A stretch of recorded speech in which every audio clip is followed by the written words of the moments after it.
بالله من الشيطان الرجيم. بسم الله الرحمن الرحيم.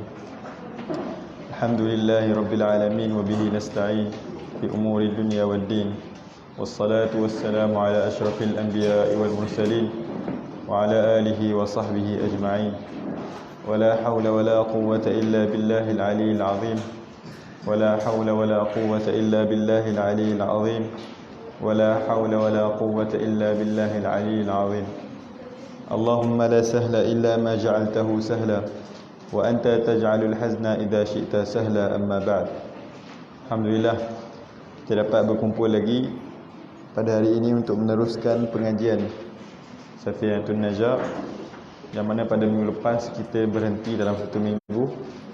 InsyaAllah kita teruskan pembacaan matan Safinatul Najah ini pada pasal yang 52 yang menerangkan tentang kubur. Qala al-musannif rahimahullah wa nafa'ana bihi wa bi'ulumihi fid darain amin. Aqallul qabri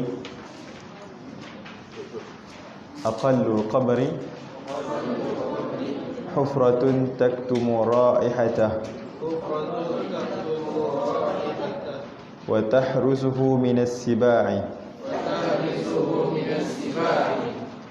wa akmaluhu qamatun wa bastatun wa yuda'u khadduhu 'ala turabi wa yajibu tawjihuhu ila al-qiblati.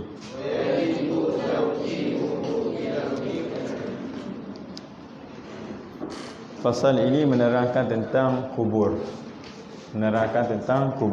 Pada minggu lepas kita dah masuk tentang jenazah, yang mana diwajibkan apabila meninggalnya seorang itu, yang pertama kita memandikan jenazah yang dipanggil sebagai al-ghuslu, yang seterusnya al-kafnu, kita mengkafankan jenazah, dan lepas kafan as-salatu alaihi, kita solatkan di atas jenazah. Yang perkara yang terakhir, fardu kifayah yang terakhir ke atas kita adalah terhadap jenazah tersebut adalah mengkebumikan jenazah tersebut.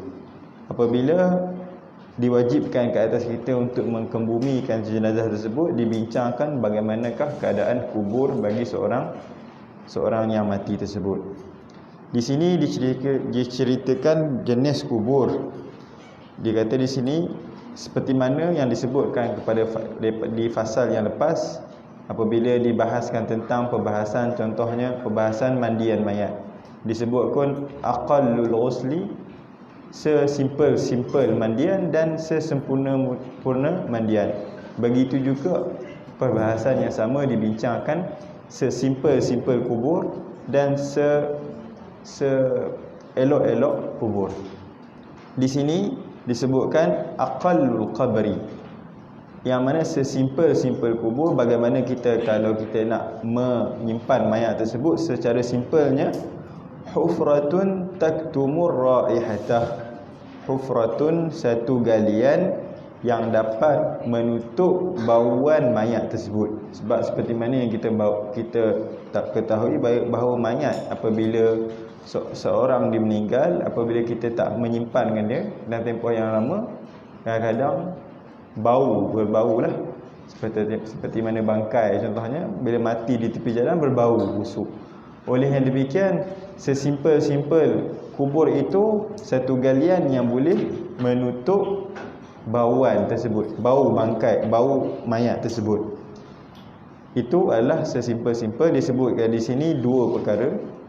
Hufratun taktumu raihatah, satu galian yang dapat, apabila kita gali tanah tersebut, dapat menutup bauan mayat tersebut, bauan daripada kematian dia.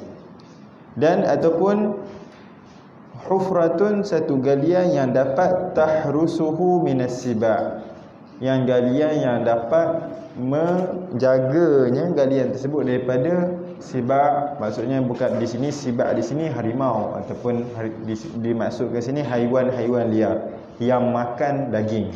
Supaya sesimpel-simpelnya kubur itu kita simpan mayat tersebut, yang mana supaya harimau tersebut ataupun haiwan-haiwan liar itu tidak dapat untuk mengorek ataupun mengkorek kubur tersebut untuk makan mayat tersebut yang berada di dalam tanah. Sebab itulah disebut apabila berbau, apabila mayat itu dikebumikan dalam keadaan berbau, maka haiwan-haiwan liar contohnya dikebumikan di kawasan bukit dan sebagainya, haiwan liar akan datang untuk makan mayat tersebut. Ini qaid. Ini dipanggil sebagai dhabit lah yang diletakkan oleh ulama sesimpel-simpel kubur. Disebutkan di sini wala yakfil bina'u alaihi ma'a imkanil hafri.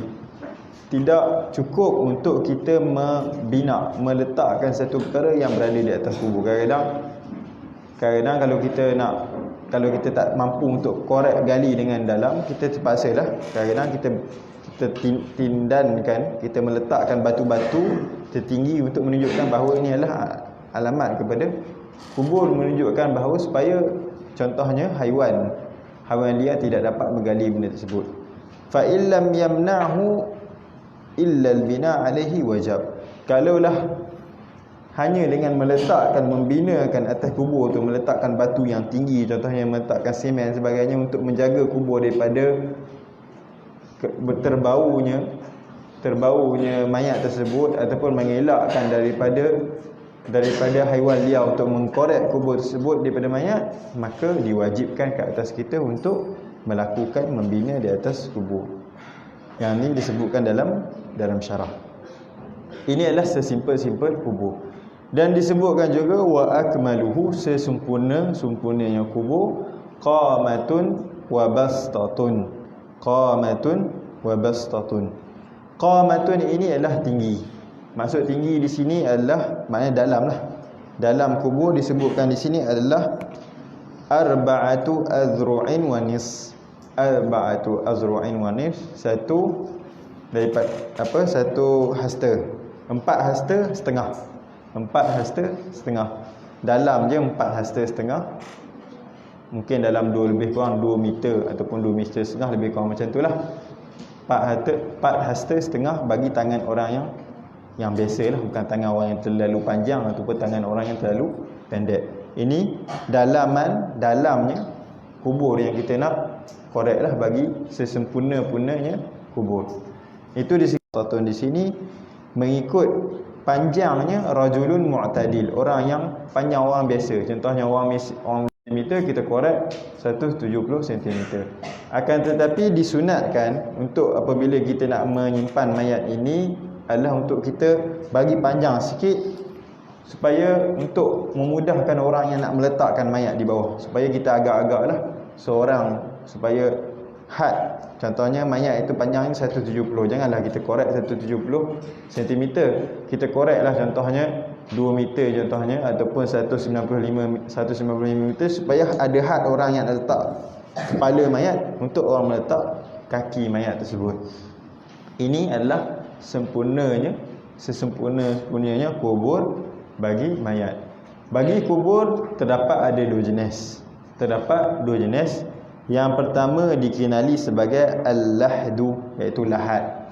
Dan yang kedua dipanggil asyaqqu. Saya tak tahu istilah ada asyaqqu dalam bahasa Melayu. Lahat ni membezakan lahat dengan asyaq ni. Lahat ini seperti mana yang sedia maklum, kita korek kubur tersebut seolah dia ada bilik di sebelahnya. Apa kalau istilahnya dia ada bahagian lah di sebelah kanan, di sebelah, ikutlah yang bahagian tersebut mestilah menghadap kepada kiblat, seolah ada bilik di sebelah. Dan asyaqqu ni kita korek tanpa ada bilik lah, kita korek directly terus dan kita menyimpan mayat tersebut. Akan tetapi apakah yang paling elok dalam menyimpan mayat, mengebumikan mayat adalah al-lahat. Lahat adalah paling elok lah. Akan tetapi bagi tanah contohnya dalam keadaan berbeza juga lah. Kalau tanah liat, eloklah kita buat letak simpankan mayat dalam lahat.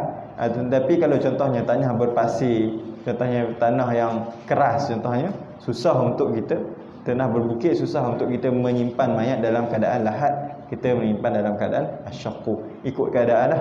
Ada setengah di keadaan di Malaysia mudah untuk kita buat lahat, dan ada keadaan di Malaysia mengikut muka bumi tempat kita nak kebumikan mayat tersebut. Alhamdulillah. Tapi di Malaysia saya rasa kebanyakan kita boleh buat tanah sebab kita tanah liat, tak seperti macam mana negara-negara Arab, tanah mereka tanah berpasir dan tanah berbatu. Yang saya pelik apabila saya datang ke Mesir, di Mesir, perkuburan di Mesir tidak seperti perkuburan yang lain. Perkuburan di Mesir ini disebabkan terlalu padat. Perkuburan mereka buat perkuburan ini seperti rumah. Di Mesir ni sebab terlalu padat saja perkuburan. Contohnya dalam contoh kawasan masjid di bawah tu dia akan buat macam satu pintu, dia akan buka, di bawah dia akan simen kan semua. So satu family satu perkuburan.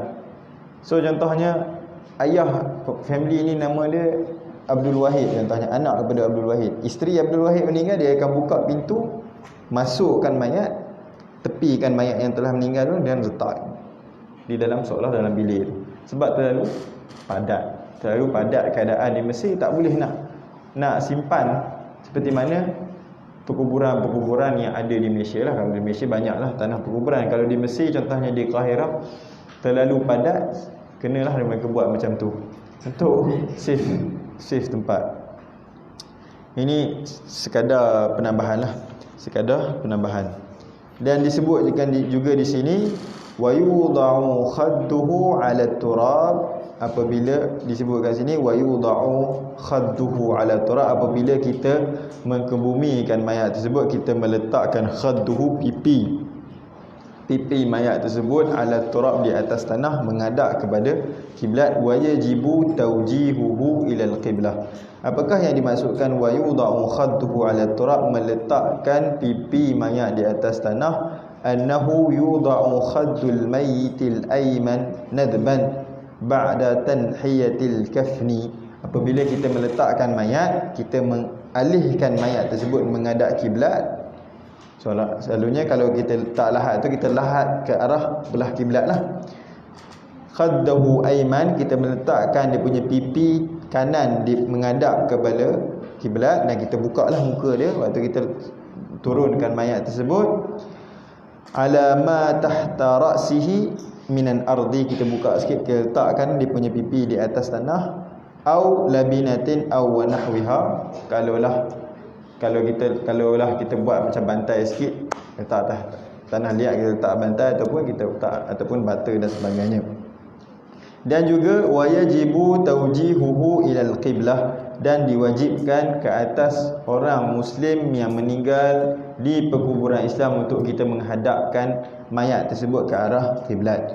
Apakah yang dimaksudkan di sini? Annahu yajibu tawjihul mayyitil muslimi walau janinan, diwajibkan ke atas kita untuk mengarahkan mayat orang muslim itu ke arah kiblat, walaupun janin itu di dalam perut orang kafir, orang ibu yang kafir. Contoh pada zaman sekarang mungkinlah kes ini sudah tak banyak berlaku lah.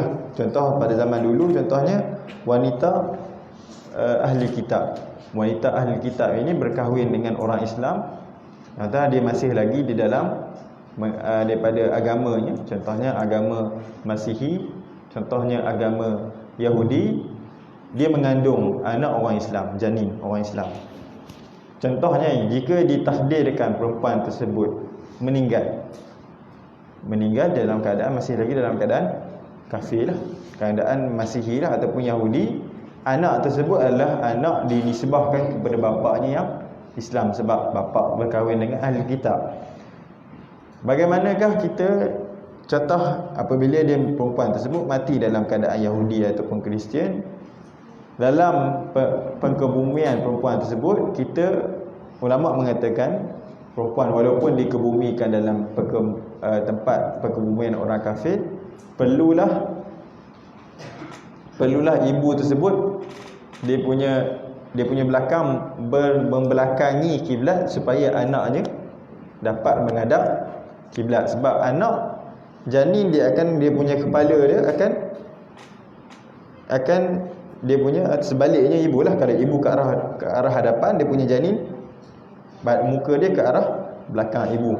Oleh yang demikian, untuk kita menghadapkan janin tu ke arah kiblat, kita disimpan wanita kitabiah itu ke arah lawan kiblat supaya janin tersebut menghadap kiblat. Inilah yang disebut di sini, walau janinan fi batni kafiratin nufikhat fihi ruh. Walaupun janin daripada anak orang Islam, perlulah kita menghadapkannya ke arah kiblat. Dan di sini ada, selepas ini kita akan membahaskan satu fasal yang menerangkan waktu bila diwajibkan ke atas mayat tersebut kita korek kubur tersebut untuk mengeluarkan mayat, yang mana kita akan baca sama-sama. Faslun yunbashul mayyitu li arba'i khisalin lil ghusli idza lam yataghayyar wa li tawjihihi ila al-qiblati wa lil mali idza dufina ma'ahu walil mar'ati idza dufina janinuha ma'aha wa amkanat hayatuh.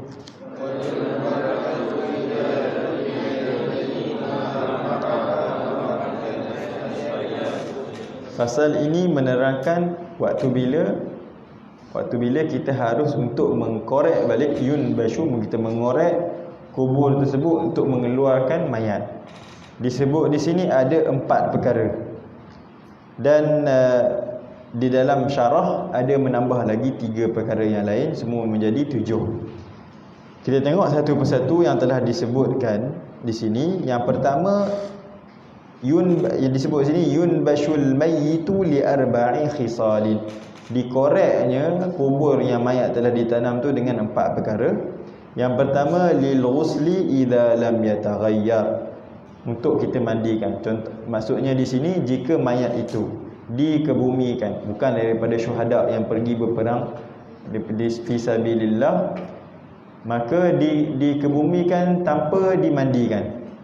Kalaulah kita tahu bahawa mayat itu dikebumikan tanpa dimandikan, dan kita tahu bila dikorek, kita yakin bila dikorek mayat tersebut masih lagi tidak berbau, diwajibkan ke atas kita untuk korek balik kubur tersebut dan memandikan mayat tersebut. Sebab di antara perkara yang wajib di atas mayat adalah ghusluhu wa takfinuhu wassalatu alaihi wa dafnuhu. Mandikannya, mengkafankannya dan bersolat ke atasnya, dan kita mengkebumikannya.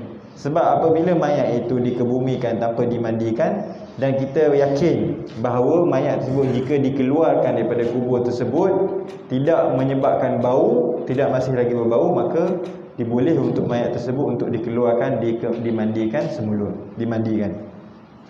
Dan seterusnya, wali taujihi ilal qiblah, untuk kita korek kubur juga dibolehkan untuk kita korek kubur untuk mengeluarkan mayat untuk menghadapkannya ke arah kiblat. Kalaulah kita dikebumikan, contohnya mayat tersebut, contohnya di perkuburan orang kafir contohnya, tidak menghadap kiblat, dan kita ada peluang untuk mengeluarkan mayat tersebut untuk mengarahkan ke arah kiblat dan dikebumikan perkuburan Islam, maka dikebumikanlah mayat tersebut di perkuburan Islam. Sebab itulah disebutkan dalam fasal tadi, wa yajibu tawjihuhu ilal qiblah, dan diwajibkan ke atas mayat untuk dihadapkan ke arah kiblat walaupun janin di dalam perut perempuan yang kafir, contohnya ahli kitab.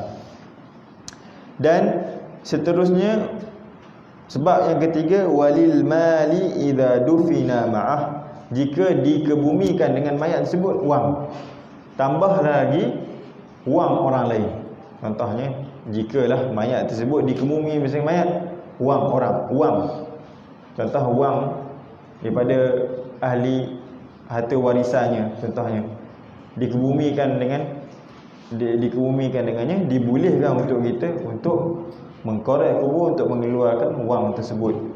Begitu juga disebutkan dalam kitab, contoh tambah lagi wang tersebut jika wang orang lain, wang orang lain, bukan harta dia. Contohnya dia berhutang ke, harta yang dicuri ke, dibolehkan untuk kita mengeluarkan, korek mayat tersebut untuk mengambil wang tersebut. Sebab itulah kita tengok bagaimana Islam menjaga hubungan di antara manusia. Wang itu bukan perkara yang mudah, sebab hubungan di antara manusia ini satu alaqah. Kalau orang tu tak redha, kena korek lah. Sebab apa? Sebab nak menjaga maslahah orang tu sendiri. Sampai macam tu sekali dibolehkan dalam Islam untuk menjaga hifzul mal, menjaga mal manusia itu sendiri. Dan dia juga disebutkan di sini dibolehkan untuk kita mengkorek kubur selepas dikebumikan mayat tersebut. Yang keempat ni perkara yang mungkin sudah tak berlaku pada zaman ni. Dia kata walil mar'ati idza dufina janinuha, bagi seorang perempuan jika dikebumikan dengannya janin dia, wa amkanat hayatuh, jika kita kebumikan seorang perempuan yang mati dengannya janin, dalam perutnya janin, dan kita rasa janin tersebut mampu untuk hidup, maka dibolehkan ke atas kita untuk korek balik kubur dan mengeluarkan janin itu daripada perut ibunya, jika dengan syarat kita yakin bahawa janin itu akan hidup. Akan tapi pada zaman sekarang sudah tidak berlakulah. Orang akan dah buat pembedahan, dah cek balik janin itu adakah mungkin boleh hidup ataupun tidak hidup. Ini perkara-perkara yang berlaku pada zaman dahulu.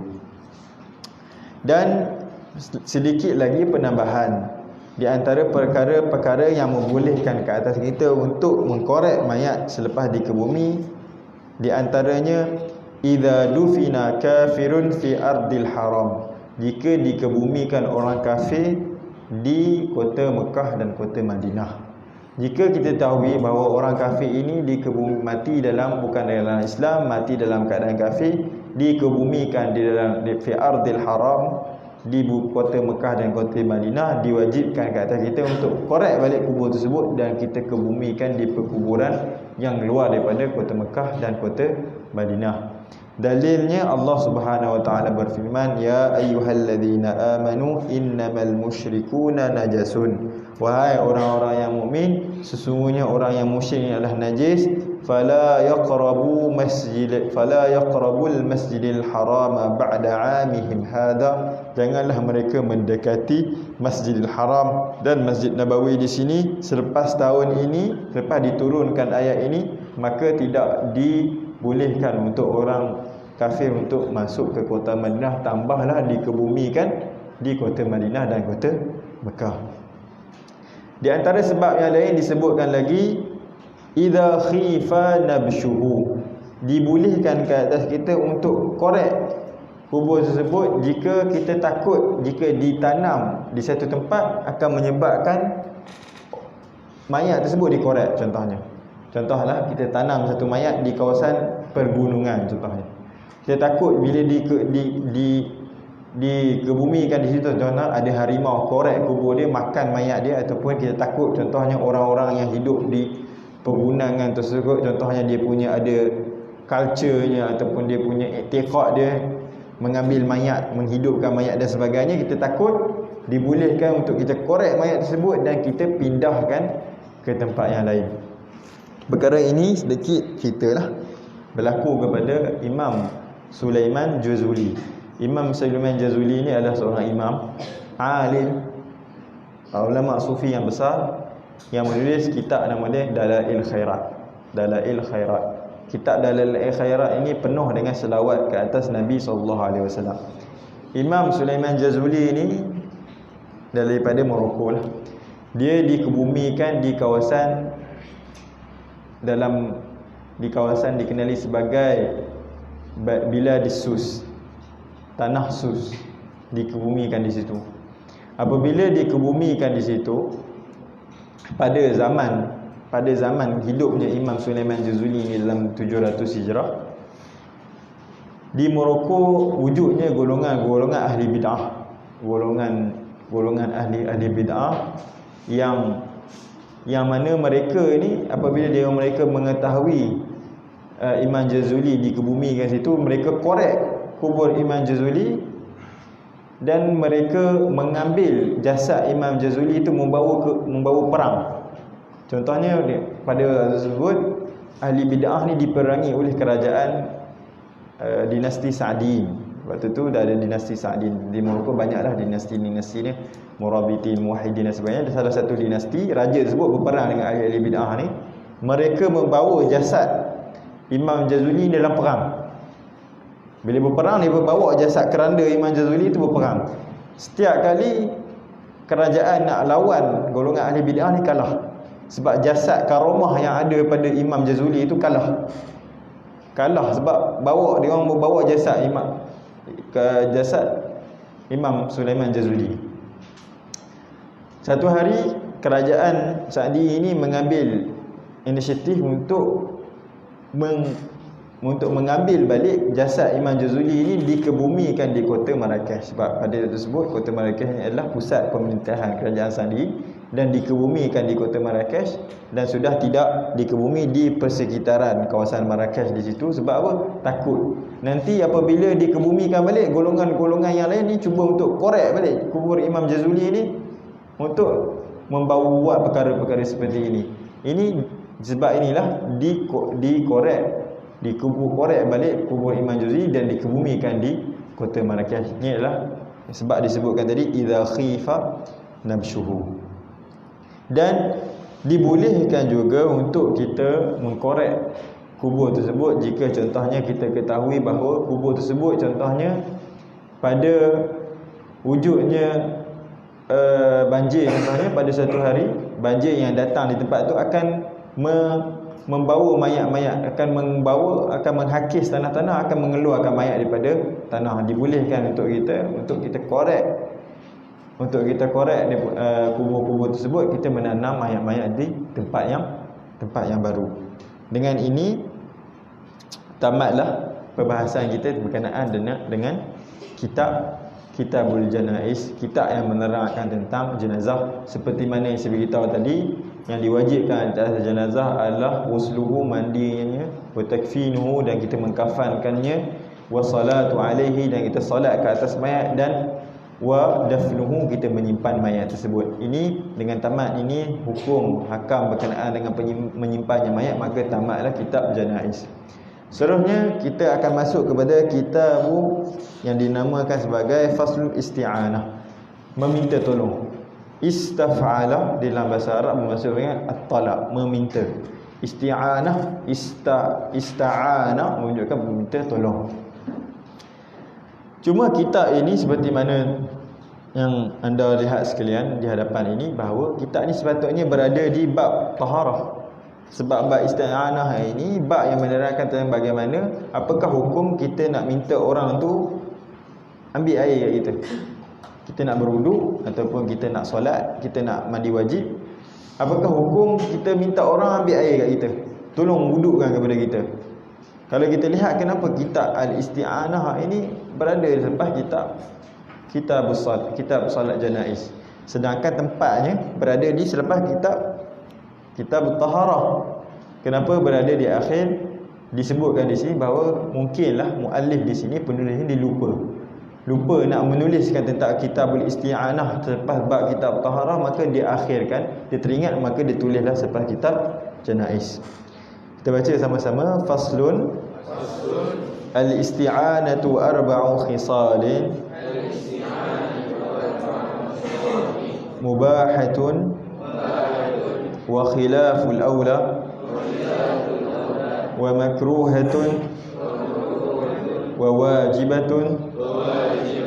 Fal mubahatu hiya taqribul ma'i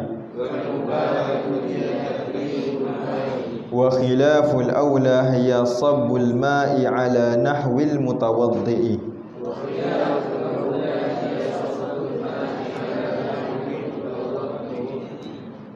Wal makruhatu hiya liman yaghsilu a'dha'ah wal wajibatu hiya lil maridi 'inda al 'ajzi.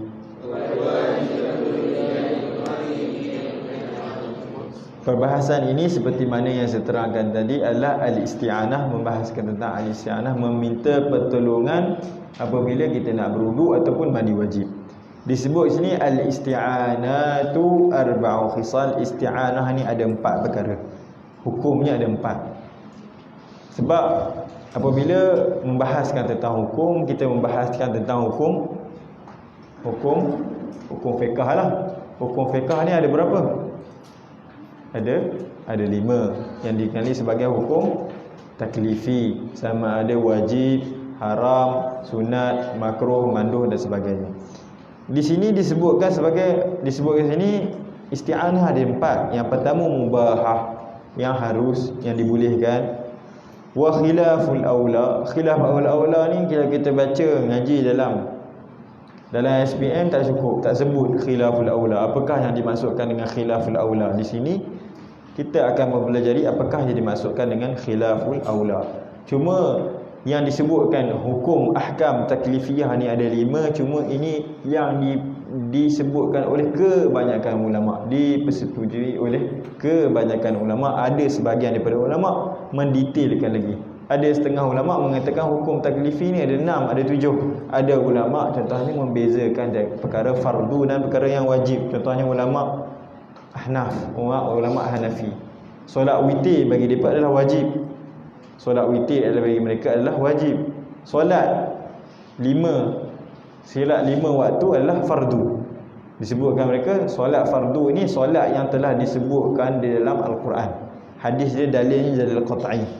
Kalau solat wajib ni adalah benda yang dalilnya bukan qat'i tapi sahih dalilnya. Ini perbahasan panjang lah, tinggi lagi lah, untuk semua kena belajar usul fiqh dan sebagainya.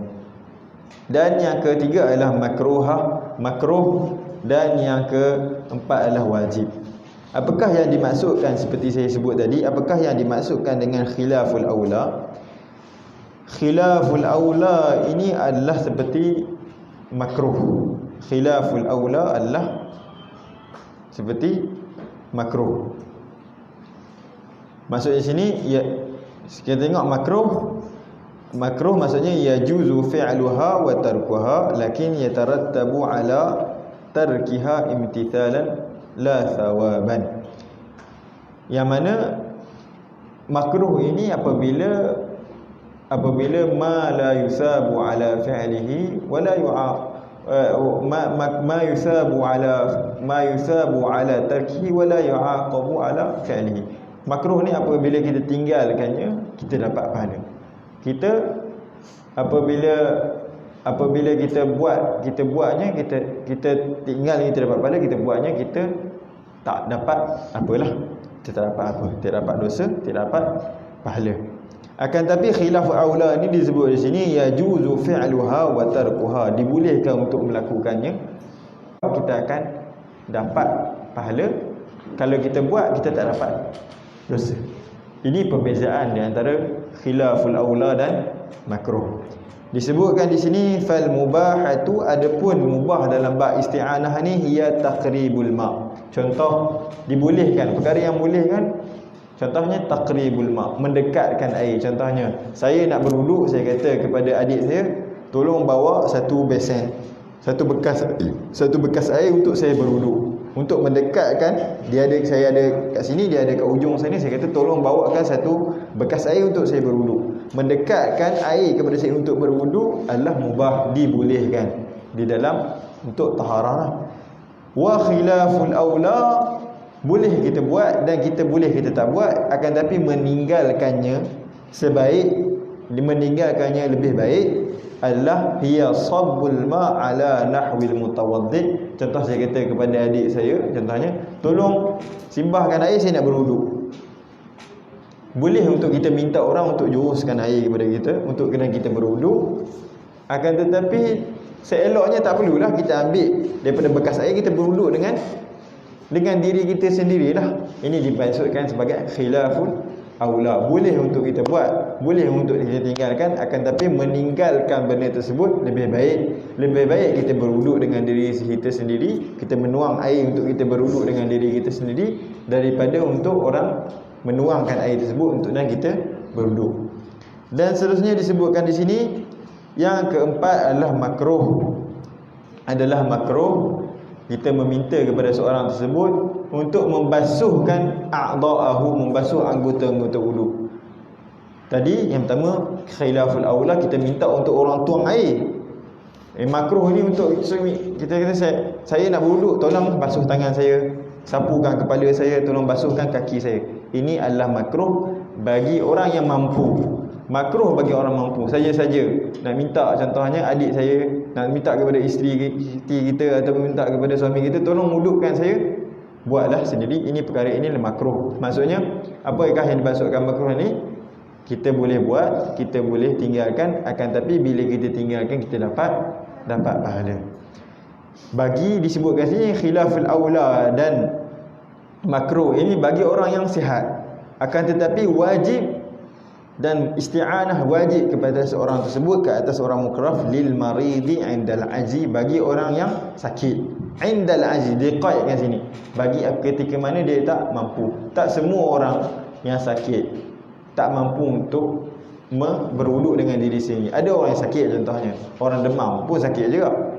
Orang demam pun sakit, orang sesama pun sakit juga, tapi dia mampu untuk berwuduk dengan dirinya sendiri. Contohnya orang yang cedera parah dan sebagainya, orang sakit yang tidak mampu untuk mengambil wuduk dengan dirinya sendiri, maka diwajibkan ke atasnya untuk isti'anah, meminta orang tersebut mendekatkan air, mentuangkan air, membasuhkan dirinya untuk berwuduk. Dengan ini tamatlah fasal yang menerangkan tentang bab al-isti'anah.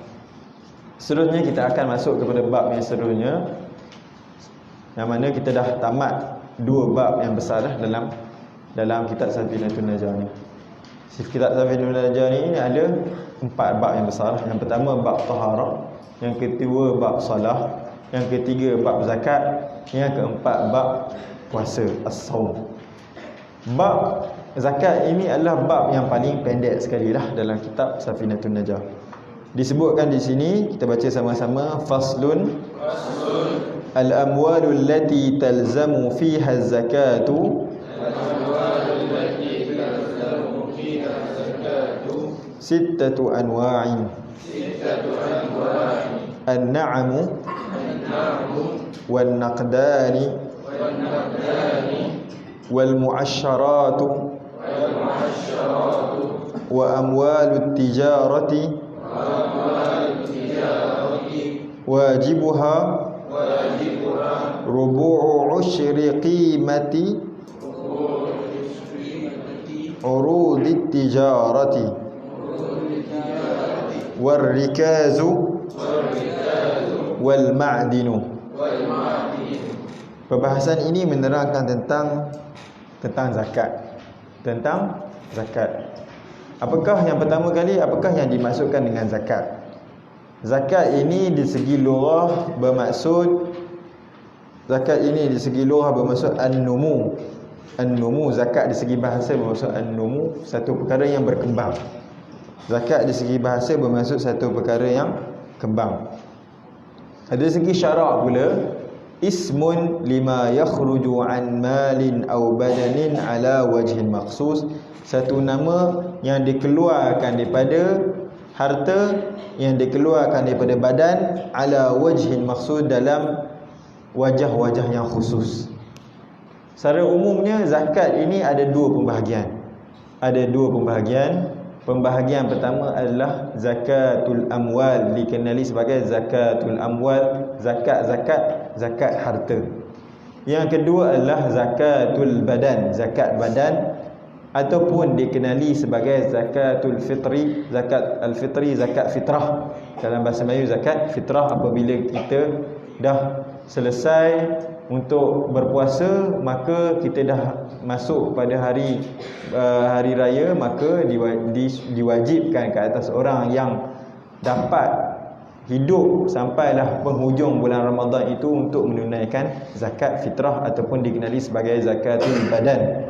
Saya ulang sekali lagi, zakat ada dua jenis. Yang pertama zakatul amwal, zakat harta. Yang kedua zakatul badan, ataupun dikenali sebagai zakatul fitrah ataupun zakatul fitr. Sekarang ini kita akan membahaskan tentang zakatul amwal. Sebelum kita masuk kepada zakatul amwal, kita lihat kepada apakah maqasid, apakah tujuan Allah datangkan, Allah syariatkan zakat kepada umat Islam, umat Nabi Muhammad sallallahu alaihi wasallam. Tujuan Allah syariatkan zakat kepada umat Nabi sallallahu alaihi wasallam seperti mana yang diriwayatkan oleh hadis Ibnu Abbas radhiyallahu anhu, annallaha farada alaihim sadaqatan tu'khadhu min aghniyaihim wa turaddu ala fuqaraihim. Maksudnya annallaha, sesungguhnya Allah, farada alaihim, sesungguhnya Allah telah memfardukan ke atas mereka, ke atas umat Nabi sallallahu alaihi wasallam, sadaqatan, satu sedekah. Sedekah di sini bermaksud zakat. Sedekah di sini maksud zakat. Kerana dalam nas-nas Al-Quran, dalam nas-nas hadis, zakat juga dikenali sebagai sedekah. Zakat juga dikenali sebagai sedekah, tapi kita kena melihat kepada konteks ayat. Konteks ayat di sini sedekah menunjukkan kepada zakat. Begitu juga ayat Al-Quran Allah menyebut innama as-sadaqatu lil fuqara'i wal masakin. Bukanlah sesungguhnya sedekah itu, innama as-sadaqatu itu zakat. Zakat itu lil fuqara, bagi orang-orang miskin, wal fuqara wal masakin wal 'amilina 'alaiha, orang-orang yang mengutip zakat dan sebagainya, asnaf-asnaf zakat. Di hadis ini innallaha farada alaihim sadaqatan, sesungguhnya Allah telah memfardukan ke atas umat Nabi sallallahu alaihi wasallam zakat itu, tu'khadhu min aghniyaihim, diambil daripada golongan yang kaya, wa turaddu ila fuqaraihim, dan dikembalikan kepada orang-orang yang miskin. Hadis ini menunjukkan bahawa disyariatkan zakat untuk mengurangkan jurang ekonomi di antara masyarakat. Di antara duit-duit, harta-harta yang kita dapati, yang kita ada adalah bukanlah sebahagian itu adalah sebahagian harta Allah Subhanahu Wa Taala. Perlu ke atas kita untuk menjaga kemaslahatan masyarakat kita, saudara-saudara kita yang miskin, untuk sebahagian daripada duit itu disedekahkan kepada golongan-golongan yang miskin. Sebab itulah kalau kita tengok dalam agama Islam adalah satu agama yang rahmatan lil alamin, rahmat kepada semua, menjaga jurang sosiologi di antara manusia, supaya tidak ada jurang ekonomi di antara golongan miskin dan golongan yang kaya. Kalau kita tengok negara-negara yang miskin, contohnya, jurang ekonomi yang berada di kalangan orang miskin dan kaya sangatlah banyak. Ni zakat adalah salah satu konsep dalam Islam untuk merapatkan jurang ekonomi di antara orang kaya dan orang miskin. Sebab kadang-kadang kita tengok teori ini digunakan oleh masyarakat yang bukan Islam. Sekarang kita melihat tujuan daripada maqasid ataupun tujuan daripada disyariatkan zakat ini, kita masuk kepada zakat al-amwal. Seperti yang saya sebut tadi, zakat terbagi pada dua, zakatul amwal dan zakatul badan. Zakatul amwal ini, zakat harta ini terbagi kepada 6. Yang pertama an-na'amu. Apakah yang dimaksudkan an-na'amu? An-na'amu ni haiwan peternakan. Haiwan ternakan ini terbahagi, ulama menyebut sama ada kambing, sama ada lembu, sama ada unta. Ni yang dimasukkan sebagai haiwan ternakan. Kalau kita masuk, kita ada harimau, ni tak dipanggil haiwan ternakan lah. Haiwan ternakan ni seperti kambing, lembu dan unta. Dan yang kedua an-naqdan. An-naqdan di sini dimasukkan sebagai emas dan perak. Apabila cukupnya haul, apabila cukupnya nisab, perlulah untuk kita zakat. Dan seterusnya urudit tijarah, keuntungan daripada perniagaan kita, perlulah juga untuk kita mengeluarkan zakat. Dan seterusnya al-rikaz. Apakah yang dimasukkan rikaz? Secara mudahnya harta karun. Harta karun. Maksud harta karun ni, satu contohnya, kita korek tanah, kita jumpa emas. Contohnya kita jumpa emas 50 jongkong. Emas 50 jongkong ini apabila kita jumpa, kita perlu untuk mengeluarkannya zakat 20% daripada jumlah emas tersebut. Dan seterusnya al-ma'din adalah emas dan perak yang kita keluarkan daripada tanah. Berbeza dengan rikaz dengan ma'din ni. Ma'din ini adalah emas yang kita keluarkan, kita korek daripada gua. Contohnya kita keluarkan emas dan perak dan kita mengalami proses dan kita jadikan dia emas. Harta karun ni harta emas dan perak kita jumpa di dalam tanah. Ini berbezanya dan berbeza dari segi nisabnya apabila kita nak keluarkan zakat. Sebelum kita masuk dalam menerangkan tentang zakatul amwal ini, zakat-zakat berbentuk harta, perlulah anda semua mengetahui dua perkara. Yang pertama haul, yang kedua adalah nisab. Apakah yang dimasukkan dengan haul di sini? Cukupnya 1 tahun. Ada setengah daripada zakat-zakat harta ini perlu untuk kita menunggu cukupnya 1 tahun untuk kita mengeluarkan zakat. Contohnya naqdan, emas dan perak apabila ada di tangan kita 1 tahun dan cukupnya nisab, perlulah untuk kita mengeluarkan zakat. Akan tetapi contohnya zakat rikas, harta karun, kita jumpa harta karun, kita jumpa ma'din, kita keluarkan emas daripada perut bumi. Kita contohnya zakatul muasyarat, zakat pertanian, tidak perlu untuk menunggu 1 tahun untuk kita keluarkan zakat. Ada setengah daripada harta-harta zakat ini perlu untuk kita menunggukan 1 tahun, yang masukkan sebagai al-haul. Dan yang kedua adalah an-nisab, nisab kadar, waktu mana kita perlu untuk keluarkan zakat. Tak semua, contohnya kita ada satu emas sebanyak 1 gram, tak perlu untuk kita mengeluarkan zakat. Sampailah kita cukupnya, kita punya haulnya, kita cukup nisabnya, kalau dikirakan di sini adalah 20 mithqalan, 20 mithqal. 20 mithqal ni lebih kurang dalam 85 gram lah. Kalau ada 85 gram, barulah cukup 85 gram kita punya emas, cukup 1 tahun kita simpan emas tersebut, maka diwajibkan ke atas kita untuk mengeluarkan zakat. Kita masuk kepada jenis zakat harta yang pertama, adalah an-na'am, iaitu yang dimaksudkan an-na'am di sini adalah lembu, kerbau dan unta. Zakat an-na'am ini, sebab saya sebut tadi, ada pada zakatul amwal ni perlu ada 2 syarat. Sempurnanya 2 syarat perlulah untuk kita keluarkan zakat. An-na'am ini hanya perlu ada padanya nisab, tidak perlu ada padanya haul. Dengan cukupnya nisab, perlulah untuk kita keluarkan zakat. Kita tengok nisab bagi unta. Nisab bagi unta, kalaulah kita mempunyai unta sebanyak 5 ekor, kalaulah kita ada unta 5 ekor, maka diwajibkan ke atas kita untuk mengeluarkan zakat da'nun laha sanah. Kita keluarkan zakat biri-biri umurnya 1 tahun. Biri satu, kita keluarkan zakat seekor kambing biri-biri umurnya 1 tahun. Kalau kita ada unta 4 ekor, tak perlu untuk kita keluarkan zakat. Ataupun kalau kita tak ada biri-biri, kita keluarkan kambing janggut. Kambing apa? Kambing menjanggut apa? Kambing berbeza lah, kambing biri-biri, kambing janggut, kambing janggut lah yang ada kat Malaysia ni. Kita keluarkan kambing janggut ni umurnya 2 tahun. Tak cukup untuk kita keluarkan umurnya 1 tahun. Wa fi 'ashrin syatani. Kalau kita ada 10 ekor unta, kita keluarkan 2 ekor kambing biri-biri. Kalau kita ada 15 ekor kambing, kita keluarkan 13 ekor kambing, 3 ekor biri-biri. Kalau kita ada 20 ekor kambing unta, kita keluarkan 4 ekor kambing biri-biri. Ini adalah nisabnya kalau kita ada unta. Dan bagi lembu pula, sebab saya sebut tadi, di antara zakat, di antara an-na'am ni adalah unta, lembu dan kambing. Bagi orang yang mempunyai lembu, mungkin masyarakat kita, pelajar-pelajar sekarang tak ada dah lembu, bukan berternak, tapi kita nak tahulah, nak tahu pada satu hari mungkin kita nak, orang ditanya kita kena tahu perkara ini.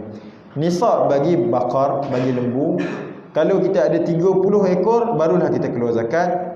Apabila kita ada 30 ekor lembu, kita keluarkan seekor anak lembu yang cukup umurnya 1 tahun. Kalau kita ada 40 ekor lembu, kita keluarkan zakat 1 ekor lembu yang umurnya 2 tahun. Ini nisab bagi kerbau, lembu ataupun kerbau.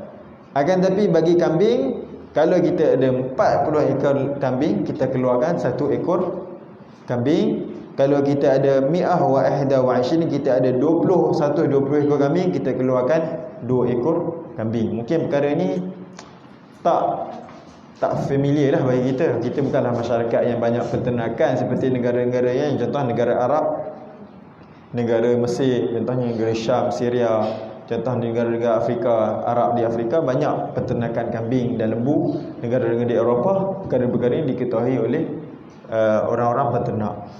Seterusnya kita masuk kepada zakat harta yang kedua adalah an-naqdan, adalah zakat emas dan perak.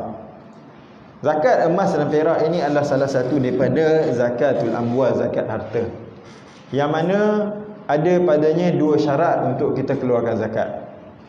Ada 2 syarat untuk kita keluarkan zakat. Sebelum itu, zakat emas dan perak ini yang perlu dizakatkan emas yang disimpan ataupun perak yang disimpan. Jika emas itu lebih daripada 85 gram contohnya, kita memakai emas tersebut, maka tak perlu untuk kita keluarkan zakat. Contohnya, siapa yang ada emas banyak, maka sangkutlah kat telinga sikit, sangkutlah kat kaki sikit, sangkutlah kat lengan sikit supaya tidak keluarkan zakat. Jika anda simpan cukup 1 tahun dan cukup nisab, maka perlulah untuk kita keluarkan zakat sebahagian daripada harga emas. Bagi zakat emas dan perak ini ada 2 syarat. Syarat yang pertama, haul. Jika kita simpan emas dan perak tersebut cukup 1 tahun. 1 tahun disebut di sini adalah 1 tahun Hijriah, bukan 1 tahun Masihiyah. 1 tahun Hijriah dengan Masihiyah ni berbezanya dalam 10 ataupun 11 hari. Sebab itulah kalau contohnya masyarakat contohnya masyarakat di Morocco, mereka akan berkeluarkan zakat ini, zakat emas ni mengikut bulan, awal bulan Muharram. Mereka akan beli emas tempat adat mereka. Mereka akan beli emas bulan Muharram dan akan keluarkan zakat emas ni pada bulan Muharram untuk mudahkan dia punya kiraan zakat. Yang pertama saya kata adalah haul. Perlulah cukupnya haul. Kalau tak cukup haul, tak perlu untuk kita keluarkan zakat emas. Yang kedua adalah nisab, iaitu kadar yang waktu mana kita perlu untuk mengeluarkan zakat. Kita perlu untuk mengeluarkan zakat ini jika nisabnya sampai yang zakat emas ni cukup dia punya timbangan itu 20 misqal, 20 misqal, lebih kurang dalam 85 gram. 85 gram, iaitu zakatnya kita kena keluarkan 2.5% daripada 85 gram emas. 2.5% daripada 85 gram emas. Sekarang ini emas saya tengoklah tadi, dia punya harga emas ni kadang naik dan turun. Harga jual dan harga beli berbeza. Sekarang ni harga jual sekarang emas lebih kurang dalam 172.59 ringgit. Kalau 85 gram ni dah ada dalam 14,670. Kalaulah kita punya emas ni, emas maksudnya bukanlah emas yang salut, maknanya emas tulen. 85 gram ni 85 gram emas yang tulen, bukan yang disalutkan dengan perak dan sebagainya. Kalaulah 85 gram ini emas dah sampai, kita ada contohnya kita ada 1 gram. Contohnya kita ada 1 kilo contohnya. Kita darablah dengan harga emas kita tu. Contohnya kita cukup contohnya nilai emas tu 14,670. Kita darab, kita keluarkan zakat 2.5% daripada harga emas tu ada dalam 330 lebih ringgit. So kita kena keluarkan zakat 330 lebih ringgit. Seperti mana yang sebut tadi, zakat emas dan perak ini adalah zakat yang perlu padanya ada 2 perkara, haul dan nisab. Yang mana nisab dia lebih kurang jika harga emas tu sampai tahap 85 gram, iaitu dalam 14,670. Di sini satu perkara yang kita ketahui, Zakat emas dan perak dikiaskan dengan zakat duit. Zakat emas dan perak dikiaskan oleh para ulama dengan zakat duit. Kalau kita ada duit, sebab apa? Dikiaskan dengan emas dan perak dengan zakat duit sebab ada satu illah, dinamakan illah, perbahasan agak dalam lah. Dinamakan sebab. Sebab apa emas dan perak perlu dizakatkan? Sebab apa emas dan perak perlu dizakatkan? Bukan perkara-perkara yang lain perlu dizakatkan. Contoh, orang ada tanah besar, ada orang tanah, ada orang kereta 10 biji. Adakah dia perlu zakatkan kereta dia? Dia ada kereta 200 buah kereta, adakah dia perlu keluarkan satu kereta? Tak. Sebab zakat amwal ni, zakat berbentuk harta, adalah seperti mana yang disebut tadi. Yang pertama, an-na'am, adalah binatang ternakan. Yang kedua, az-zahab wal fiddah. Sebab duit ini, zahab wal fiddah ni ataupun emas dan perak ni perlu dizakatkan kerana ulama mengatakan illah dia, sebab dia ats-tsamaniyah. Maksudnya dengan duit dan emas dan perak ni pada zaman dulu diukurkan nilai satu perkara. Kita tengok pada zaman dahulu, kita nak ukurkan nilai satu unta, kita akan menilaikan berapa nilai emas, berapakah nilai emas, berapakah nilai perak. Dengan ada padanya nilai, apabila kita nak ukur satu bangunan pada zaman dahulu, bangunan ni berapa nilai dia, kita kata berapa nilai ni, contoh kita 200 nilai dinar emas, 200 berapa ratus dinar ataupun dirham perak.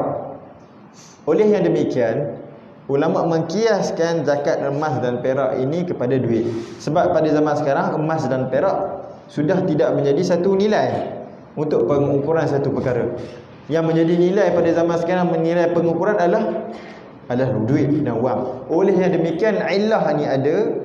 Sebabkan illah ini ada, maka dikiaskan, diwajibkan ke atas wang untuk kita mengeluarkan zakat. Setengah daripada golongan pengajar-pengajar kitab mazhab Syafi'i mengatakan wang ini tidak perlu dizakatkan.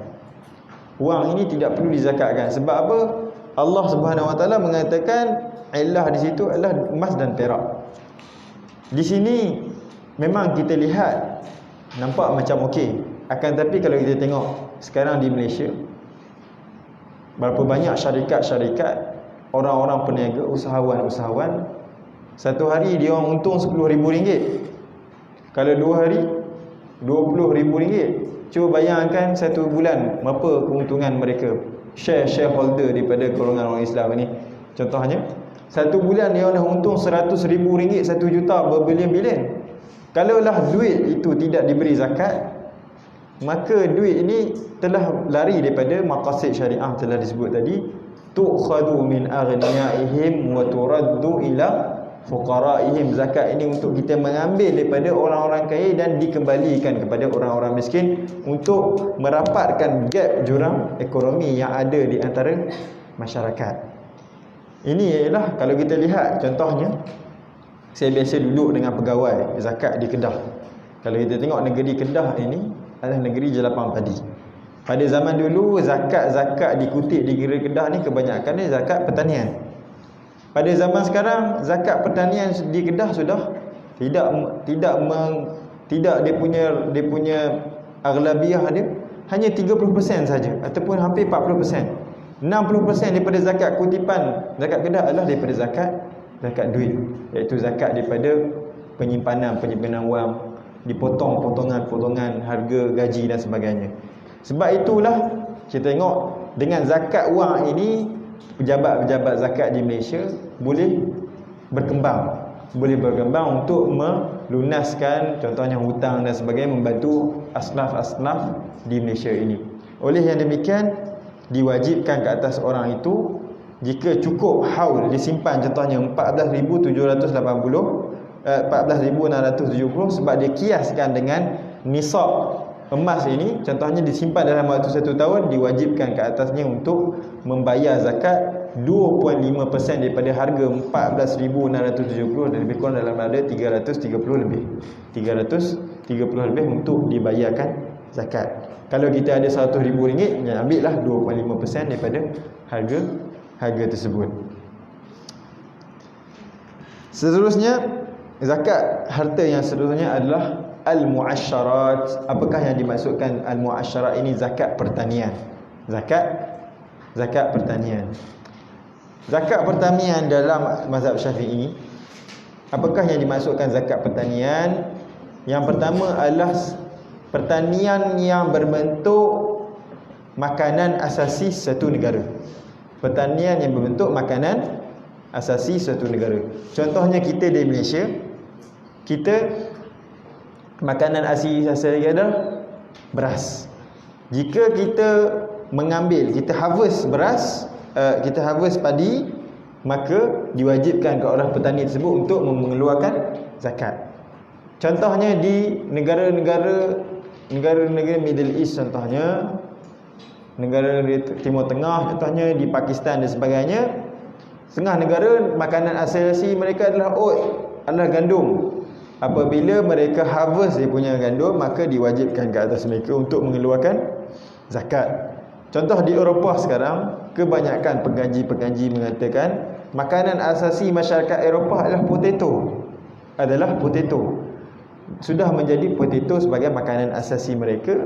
Kalaulah ada orang Islam buka ladang di sana, makanan asasi mereka adalah potato, diwajibkan ke atas mereka untuk mengeluarkan zakat daripada potato tersebut.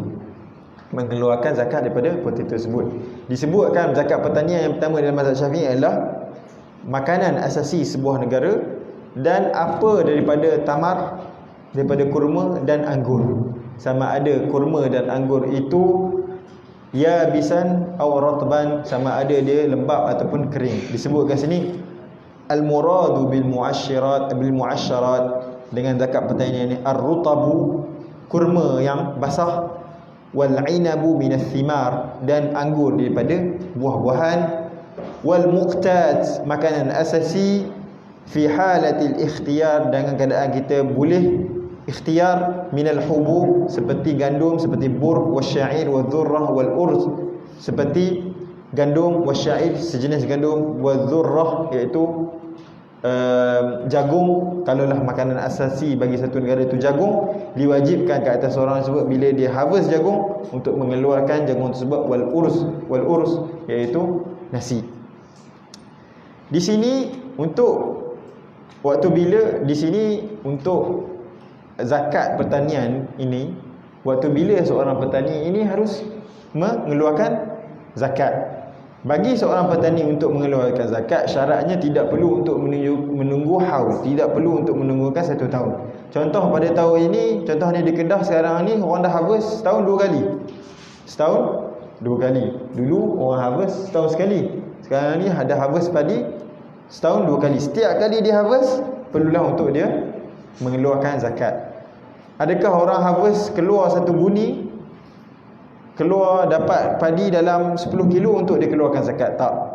Disebutkan sini perlulah untuk seorang tersebut, petani tersebut, jika sampainya khamsatu awsuq, 5 awsuq. 5 awsuq ini ada dalam lebih kurang 610 kilogram. Jikalah padi tersebut diharvest mencapai nilai 610 kg, perlulah dia mengeluarkan zakat. Dia perlu mengeluarkan zakat 10% daripada berat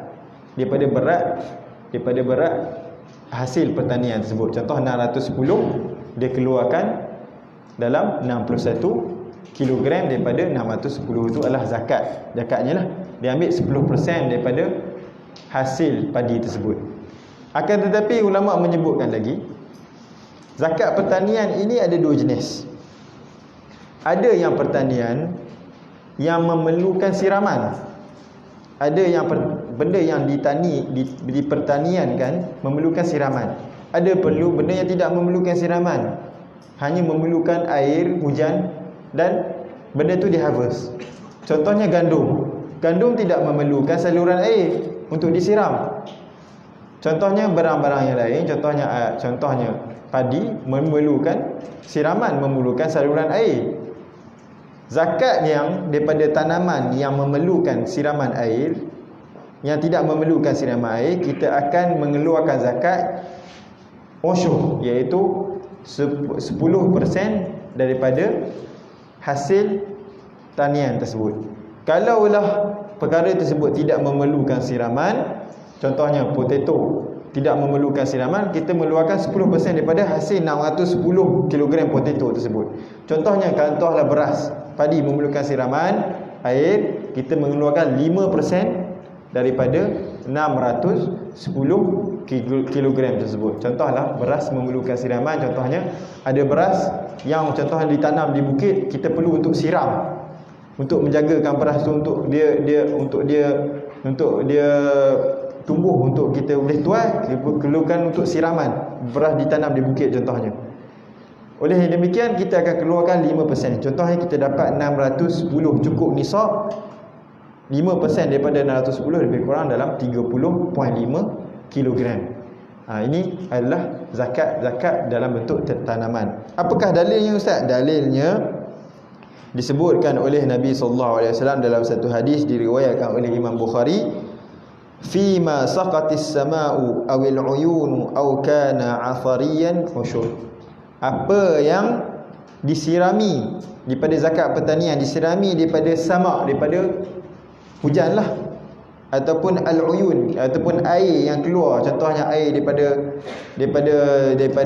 contohnya air daripada gunung keluar. Lepas tu contohnya padi itu memerlukan air daripada gunung saja yang perlu untuk disiramkan, contohnya ushur, kita keluarkan zakat daripada dia 10%. Wa fi ma suqiya bin nadhi, yang apa zakat tanaman yang perlu untuk kita siram, nisfu ushur, sebahagian daripada 10% tadi adalah 5% daripada nisab zakat tersebut. Apakah dalil kepada nisab zakat 5 ausuk 610 gram tu? Nabi SAW ada hadis yang diriwayatkan oleh Imam Muslim dalam kitab zakah, diriwayatkan oleh Jabir bin Abdullah. Nabi SAW bersabda, wa laisa fima duna khamsati awsuq minat tamari sadaqah. Bukanlah jika tamar itu kurang daripada 5 awsuq, kurang daripada 610 kg, tidak perlu untuk zakat. Jadi mafhum mukhalafahnya, jika tamar tersebut ikut zakat pertanian itu lebih daripada 5 ausuk 610 kg, maka diwajibkan untuk kita untuk mengeluarkan zakat. Ini zakat yang kedua berkenaan, pembahagian yang kedua berkenaan dengan zakat ketiga daripada zakatul amwal, zakat harta. Yang seterusnya adalah amwalut tijarah, zakat amwalut tijarah. Apakah dimaksudkan dengan amwalut tijarah? Zakat harta daripada keuntungan, keuntungan perniagaan. Zakat harta daripada keuntungan perniagaan. Sebab zakat emas dan perak tadi adalah zakat, contohnya kita kiaskan kepada duit yang kita simpan di bank. Duit yang kita simpan di bank, contohnya kita dapat pencen, contohnya dapat KWSP, contohnya dapat 100,000, 200,000, 300,000 ringgit. Kita simpan dalam 2 setahun, macam diwajibkan duit yang disimpan tersebut bila cukup haul, cukup nisab 14.670 tu, kita ambil 2.5%, kita keluarkan zakat. Zakat amwalut tijarah ni keuntungan daripada kita punya perniagaan. Maksudnya keuntungan daripada perniagaan bukanlah kita punya rasul mal, maksudnya modal. Kita tolak tambah, ini ialah keuntungan kita. Contohnya kalau kita meniaga pensel, tak untunglah, tak sampai lah nisab zakat. Contohlah kita meniaga property, contohnya meniaga rumah, meniaga kapal terbang, meniaga benda-benda besar-besar, memang untung berbilion-bilion, berjuta-juta. Untuk zakat keuntungan perniagaan, seperti mana zakat az-zahab wal fiddah, zakat emas dan perak, perlu padanya ada 2 syarat. Yang pertama, haul, cukupnya 1 tahun. Kita kiralah keuntungan kita punya keuntungan perniagaan, jika cukupnya 1 tahun, maka kita akan keluarkan zakat. Yang kedua, nisabnya adalah rubu' usyur. Apakah yang dimasukkan rubu' usyur ni? 2.5%, seperti mana zakat emas dan perak. Mungkin pada zaman sekarang dah mudah, kita boleh masuk kepada laman web Majlis Pusat Zakat Negeri, kita tulis sahaja pentaksiran zakat. Pentaksiran zakat dia akan buatlah kita punya tanggungan dan sebagainya. Ni sebab apa? Perlu juga untuk kita pelajari. Mungkinlah tuan-tuan dan puan nanti nak pergi luar negara, duduk bukan negara Islam, contohnya bekerja di sana. Bagaimana kita nak bayar zakat? Bagaimana kita nak buat pentaksiran zakat?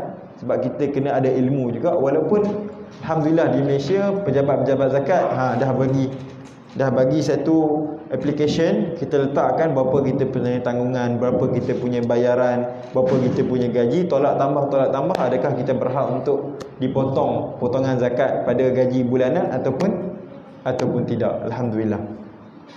Dan seterusnya al-ma'din seterusnya adalah ar-rikaz yang dimaksudkan dengan rikas ini harta karun. Bukan harta karun ni kita jumpa hujung blok ni 20 jongkong emas ni kita harta karun, tak. Harta karun ni harta yang dikorek. Harta yang dikorek contohnya kita jumpa 20 jongkong emas. 20 bukanlah harta karun. Contohnya jiran kita, kita tahu dia duduk simpan emas dalam bawah tanah. Kita pergi korek tanah jiran kita, kita ni harta karun. Tak, itu harta jiran. Contoh harta karun ni kita pergi jalan mana-mana, pergi kawasan yang umum, contohnya kita berjalan di hutan, contohnya di satu pulau, kita korek tanah, kita jumpa harta emas. Ini apabila harta ini kita jumpa, harta karun ini dikebumikan dalam tanah, kita perlu untuk mengeluarkan zakat.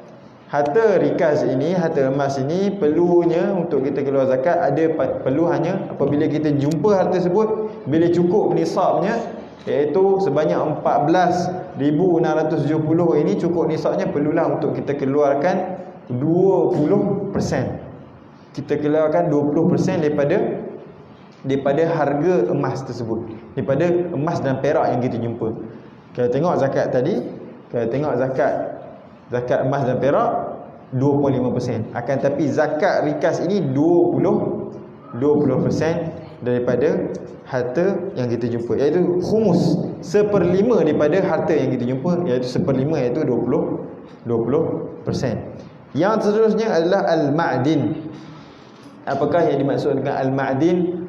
Emas dan perak yang kita korek daripada tanah, di bawah tanah, dan kita tukarkan, kita dah berlakunya proses dan sebagainya, bertukar menjadi emas. Kalaulah lebih daripada nisab, lebih dari RM14,670 sampai 85 gram dan cukup, dan pada sini tidak perlulah, dan juga al-ma'din ini tidak perlu untuk padanya haul. Dan kita keluar emas, contohnya kita korek emas, kita dapat contohnya 200 kilogram emas contohnya, dan diwajibkan ke atas kita pada waktu tersebut serta-merta untuk menzakatkan emas tersebut dalam sebanyak 2.5% juga daripada nilai emas yang kita jumpa tersebut. Dengan itu tamatlah 6 pembahagian zakatul amwal, zakat-zakat harta. Zakat-zakat harta yang mana sebutkan tadi, yang pertama apa dia? Yang pertama adalah an-na'amu, peternakan. Yang kedua an-naqdan, emas dan perak. Yang seterusnya al-mu'asyarat, pertanian. Seterusnya urud tijarah, zakat keuntungan perniagaan, ar-rikas, harta karun, dan ma'dan, emas dan perak yang kita korek daripada tanah. Seterusnya kita masuk kepada zakatul badan. Apakah yang dimasukkan zakatul badan ini? Zakatul fitrah, zakat fitrah. Apabila membincangkan tentang zakat fitrah ni, siapakah golongan yang diwajibkan ke atas untuk untuk membayar zakat fitrah? Ulama meletakkan syarat. Yang pertama, orang yang wajib ke atas zakat fitrah, yang pertama Islam, orang yang Islam.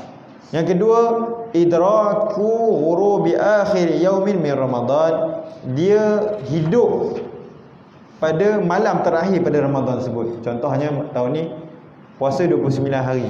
Dia hidup pada malam 29 tersebut, maka diwajibkan ke atas dia untuk membayar zakat. Contohnya ada seorang tersebut dia mati, meninggal pada hari ke-10 Ramadan. Adakah diwajibkan ke atas dia untuk membayar zakat fitrah? Tidak, sebab dia tidak mengikut syarat.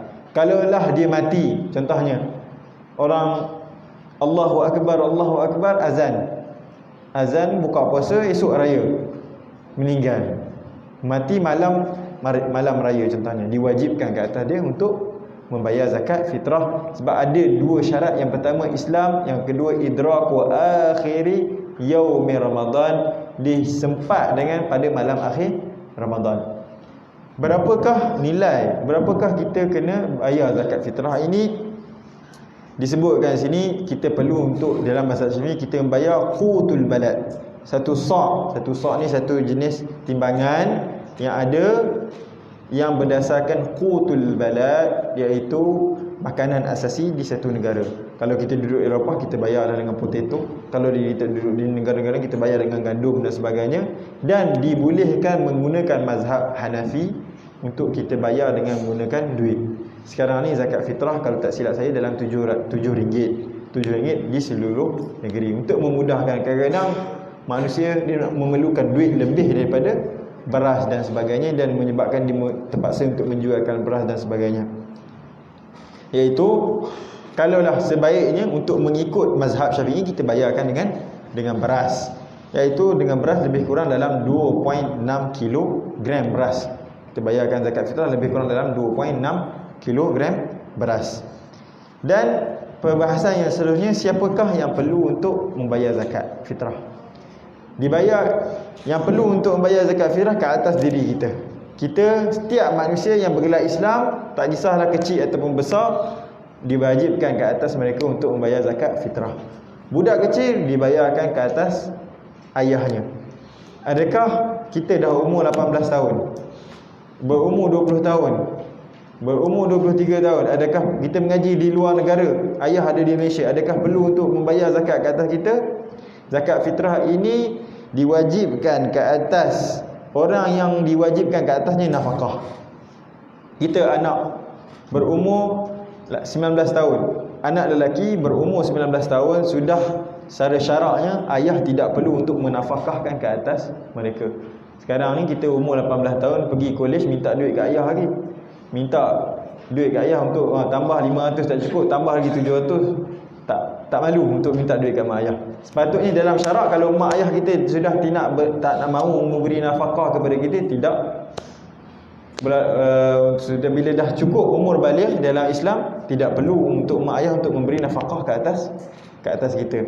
Bagi kita pelajar yang sudah umur 20 tahun, 23 tahun, bayarlah sendiri. Bukan banyak mana sangat, RM7 saja. So gunakanlah duit tersebut untuk bayar dengan diri sendiri. Akan tetapi kita kata kat ayah kita tu, mak, ayah bayar zakat fitrah kat mak sebab mak, suami, tuntutan suami ke atas diri ialah nafkah. Dalam perkahwinan pun kita perlu memberi nafkah ke atas kita punya isteri. Suami itu tidak ada, isteri itu tidak ada masalah, suami membayarkan zakat fitrah ke atas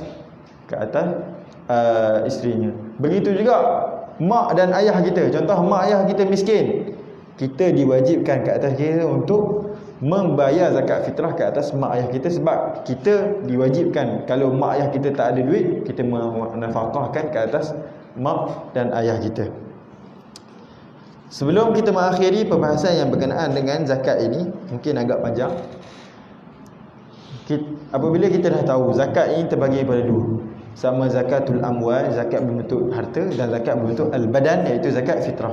Apakah asnaf? Apa maksud asnaf? Golongan-golongan yang layak untuk menerima zakat. Golongan yang layak untuk menerima zakat ada padanya 8 golongan. 8 golongan ini disebutkan dalam Al-Quran, firman Allah Subhanahu wa taala, innamas sadaqatu lil fuqara'i wal masakini wal 'amilina 'alaiha wal mu'allafati qulubuhum wa fir riqabi wal gharimina wa fi sabilillahi wa ibnis sabil. Inilah golongan-golongan yang diwajibkan ke atas mereka zakat. Yang pertama daripada golongan yang layak untuk menerima zakat, yang pertama adalah innamas sadaqatu lil fuqara, golongan fakir-fakir miskin. Dan yang golongan kedua adalah wal masakin, orang-orang miskin. Di sini ulama membezakan. Ulama membezakan siapakah golongan fakir, siapakah golongan miskin. Golongan fakir disebutkan di sini man la mala lahu wa la kasba yaqa'u mawqi'an min kifayatih. Golongan fakir miskin, mudah fakir ini, mudah cerita, orang kais pagi makan pagi, kais petang makan petang. Saya rasa golongan ini yang di Malaysia ni mungkin tak ada lah kot. Golongan kais pagi makan pagi, kais petang makan petang. Mungkin ada, mungkin sedikit sangat. Mungkin sedikit sangat. Berapakah kadar yang perlu pejabat zakat contohnya untuk memberi kepada mereka? Disebut sini fayu'ta kifayatul umri ghaliban. Diberikan kadar zakat tu sebanyak mana yang mereka boleh hidup pada tahun tu. Kita bagi zakat sama ada dalam bentuk duit, sama ada dalam bentuk makanan dan sebagainya, bantuan untuk mereka hidup pada tahun tersebut. Kita beri pada contohnya pada zakat-zakat pejabat zakat di Malaysia sekarang ni memberikan zakat mengikut tahunan. So kita beri seumur hidup yang mana dia boleh hidup pada tahun tersebut. Dan golongan kedua yang berhak untuk layak untuk menerima zakat adalah masakin, golongan orang yang miskin. Di sini berbeza, ulama membezakan apa golongan orang miskin dan orang fakir. Orang yang miskin ini man lahu ma yasuddu masaddan min kifayatihi wa la yakfi. Golongan yang mereka ada duit. Dia bukan kais pagi makan pagi, kais petang makan petang. Dia kais pagi, dia makan sampai 3 hari. Hari keempat tak ada dah. Hari kelima tak ada dah. Ini golongan yang miskin. Mereka ada untuk menutup masadda untuk menutup apa yang nak pakai, nak makan dan sebagainya, tapi perkara tersebut tak cukup. Tak cukup untuk seminggu, tak cukup untuk contohnya 2 minggu dan sebagainya. Inilah golongan asnaf yang miskin. Begitu juga golongan ini dilayak untuk menerima zakat. Saya lihat setengah daripada majlis-majlis agama, contohnya golongan majlis agama di Malaysia, mereka mengkiaskan, contoh kadang-kadang pelajar-pelajar yang agama belajar di luar negara memberi zakat kepada pelajar-pelajar agama. Ini mungkin di segi ilhaq, mengilhaqkan, mengkiaskan illah tu kepada siapa. Masalah ini setengah golongan masyarakat pejabat agama mengkiaskan zakat yang diberi oleh pelajar-pelajar yang mengaji luar negara ini kepada Ibnu Sabil, ataupun mengkiaskan kepada fi sabilillah. Sebab mereka kita pelajar ini yang menuntut ilmu agama ini adalah fi sabilillah. Kalau kita tengok tafsiran ulama-ulama dalam kitab fiqh, tafsiran asnaf fi sabilillah ini hanya pada golongan yang berjihad, golongan ghuzat. Apa maksud ghuzat? Tentera yang berjihad fi sabilillah, ataupun golongan yang haji saja. Tidak ada golongan pelajar. Memanglah kita kata pelajar itu jihad fi sabilillah, bukanlah golongan fi sabilillah maksud asnaf zakat. Kalau kita tengok Ibnu Sabil dalam tafsir dan dalam kitab-kitab fiqh tidak disebutkan pakai pelajar. Pelajar Ibnu Sabil ni golongan orang yang travel, pergi bermusafir. Contohnya orang bermusafir ke Negeri Sembilan daripada Penang contohnya. Di Negeri Sembilan dia sesat, hilang duit, dicuri. Dia boleh pergi ke pejabat zakat untuk meminta zakat kepada pejabat zakat untuk menanggung dia punya tanggungan balik ke Penang, kos contohnya kos bas, kos makan sampailah ke rumahnya. Ini orang Ibnu Sabil yang berada dalam keadaan tergugat dalam pemusafirannya. Oleh yang demikian, bagaimana kita nak meletakkan golongan pelajar-pelajar ini kepada asnaf-asnaf zakat yang 8? Pelajar-pelajar ini diletakkan golongan masakin. Sebab pelajar-pelajar yang pergi mengaji bukanlah mereka ada duit banyak sangat. Mereka adalah golongan masakin, bukanlah sampai tidak ada perkara yang nak makan dan minum. Mereka ada nak makan dan minum, makan, tapi tidak cukup bagaimana nak menanggung mereka punya kos pengajian di sana. Ini salah di segi mengilhaqkan pelajar kepada Ibnu Sabil dan fi sabilillah. Seterusnya, golongan yang perlu untuk yang menerima zakat al-amilina 'alaiha, seperti mana disebutkan dalam Al-Quran al-amilina 'alaiha. Apakah yang dimaksudkan al-amilina? Amil zakat. Apakah amil orang yang mengutip zakat? Jabat zakatlah, mudah cerita. Sebab duit zakat ni bukan, kalau di Malaysia ni banyaklah. Sekali kutip zakat 300 juta, 400 juta. Sebab tambahnya di Selangor contohnya banyak syarikat-syarikat yang besar. Contohnya di Kuala Lumpur dan sebagainya, banyaklah zakat mereka. So, dengan adanya 8 asnaf ni, zakat itu dibahagikan kepada 8 pembahagian lah. Contohnya, kalaulah tahu-tahu satu tahun itu didapat 800 juta, 1 juta diberi kepada golongan fakir, 1 juta kepada golongan miskin, 1 juta kepada Ibnu Sabil, 1 juta kepada amil, kepada pejabat zakat, 1 juta kepada mu'allafatul qulubihim dan sebagainya. Dan seterusnya, golongan seterusnya adalah golongan mu'allafatul qulubihim. Golongan mu'allafatul qulubihim ni, setengah ulama mentafsirkan golongan mu'allafatul qulubihim ni adalah golongan yang baru masuk Islam, ataupun golongan yang baru masuk Islam daripada ketua-ketua yang besar. Sebab golongan mu'allafatul qulubihim ini diberikan zakat ketika mana kita tengok hadis Nabi sallallahu alaihi wasallam, peristiwa ketika mana Nabi sallallahu alaihi wasallam berperang perang Hunain. Perang Hunain ini berlaku selepas pembukaan kota Mekah. Perang Hunain ini berlaku peperangan di antara Nabi orang Islam dengan kabilah-kabilah Arab yang wujud di Mekah. Apabila Nabi sallallahu alaihi wasallam menang dalam perang Hunain ini, Nabi memberi zakat harta rampasan perang ini kepada Abu Sufyan. Kepada Abu Sufyan. Sebab apa? Abu Sufyan ini pembesar Quraisy pada waktu tersebut.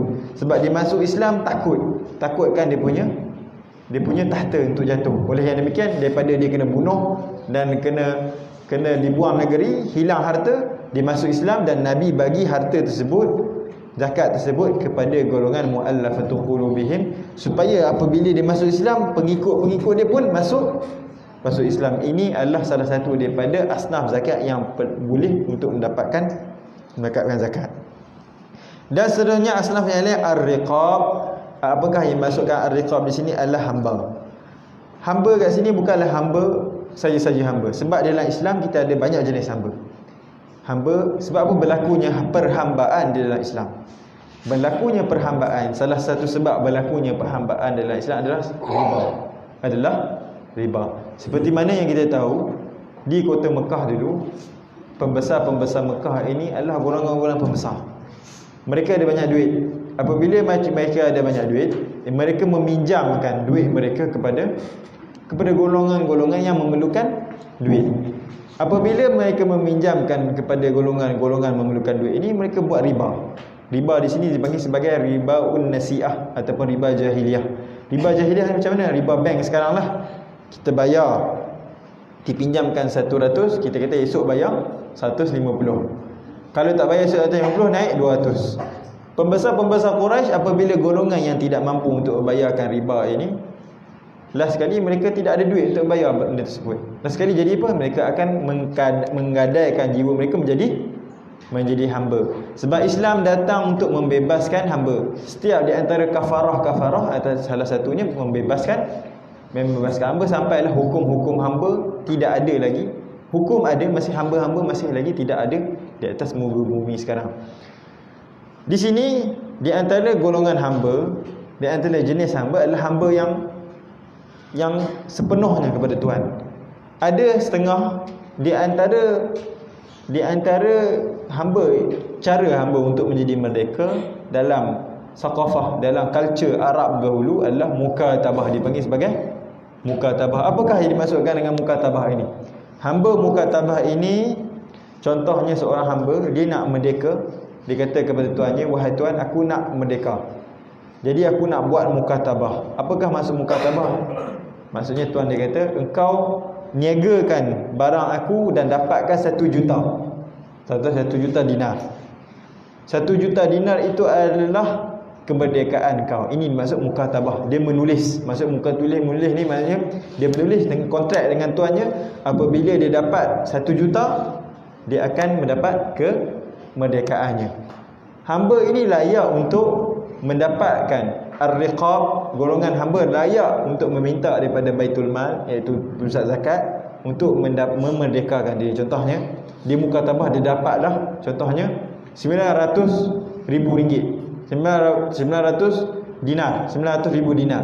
Memerlukan 100,000 lagi untuk sempurnakan 1 juta. Dia pergi ke pusat zakat untuk meminta kepada pusat zakat untuk menyempurnakan dia punya baki 100,000 juta dinar untuk mendapatkan kemerdekaan. Ini yang disebut dalam Al-Quran, wa fi ar-riqab. Dan seterusnya, asnaf yang seterusnya adalah al-gharimin, golongan-golongan yang berhutang. golongan-golongan berhutang layak untuk meminta zakat daripada pusat-pusat zakat dan Baitul Mal.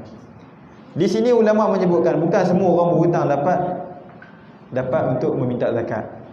Contohnya kalau lah orang berhutang dalam benda yang haram, berhutang arak, berhutang judi. Oh, nak pergi pusat zakat untuk bayar arak. Saya minum botol banyak sangat, 20 botol, tak dapat bayar. Satu arak, satu botol 1 juta contohnya, minta daripada pusat zakat untuk bayar, tak boleh. Berjudi, hutang dengan berjudi tidak boleh. Dibolehkan untuk orang berhutang untuk meminta zakat kepada pusat zakat. Hutang-hutang yang berbentuk mubah, yang bolehkan, dan hutang yang bentuk wajib untuk dibayarkan.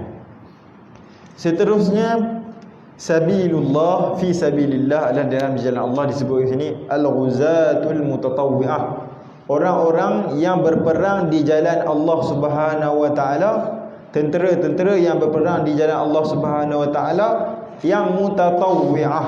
Maksud mutatawwi'ah ni tentera-tentera yang berperang di jalan Allah Subhanahu wa taala yang daripada diri mereka sendiri ingin berperang.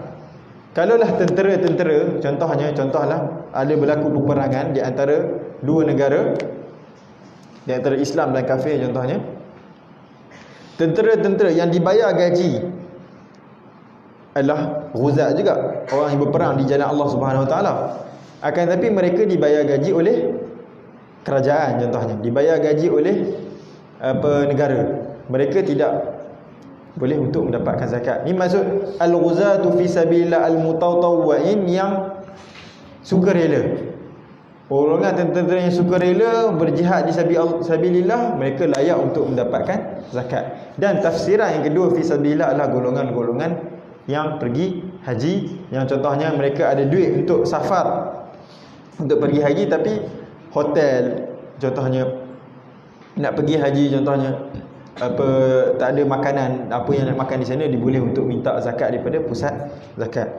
Dan yang terakhir adalah Ibnu Sabil, ditafsirkan di Ibnu Sabilah adalah al-musafir, adalah golongan-golongan musafir. Oleh yang demikian, pelajar-pelajar yang belajar di luar negara, kita ilhaqkan kepada golongan masakin, bukanlah daripada golongan Ibnu Sabil dan fi sabilillah.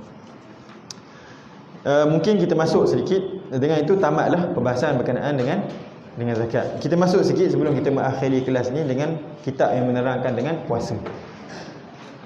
Sebelum menerangkan tentang puasa, kalau kita tengok dalam Al-Quran dan hadis, setengah Allah sebut puasa ni dengan as-saum. Kadang Allah sebut puasa dengan as-siyam. Apa beza saum dengan siyam ni? Apa beza saum dengan as-siyam? Allah kata kutiba alaikumus siyam kama kutiba alal ladzina min qablikum la'allakum tattaqun. Allah gunakan siyam. Wa antasumu khairul lakum. Ini gunakan saum. Ini kalau dalam Al-Quran, kalau kita tengok, kita baca hadis, kita baca Al-Quran, selalunya as-siyam ini diitlaqkan di dalam Al-Quran, dalam hadis, kepada puasa yang wajib ataupun puasa bulan Ramadan. Sebab tu Allah kata kutiba alaikumus siyam kama kutiba alal ladzina min qablikum la'allakum tattaqun ayyaman ma'dudat. Diwajibkan ke atas kamu puasa seperti mana umat-umat terdahulu dengan hari-hari yang tertentu. Hari tertentu, bulan tertentu, iaitu puasa yang wajib, puasa pada bulan Ramadan. Sedangkan as-saum ini adalah boleh dimaksud dengan puasa yang wajib, puasa yang sunat. Ini dalalah maksud dari segi Al-Quran dan sunnah, berbezaan dengan as-saum dan as-siyam.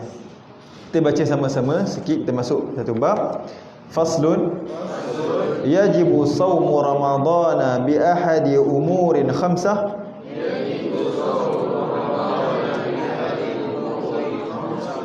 Ahaduha bi kamali sya'bana 30 yawman,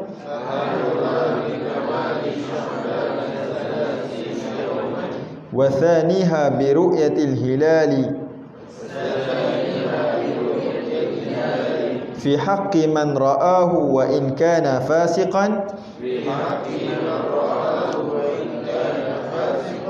wa thalithuha bi thubuti fi haqqi man lam yarahu bi 'adli shahadatin,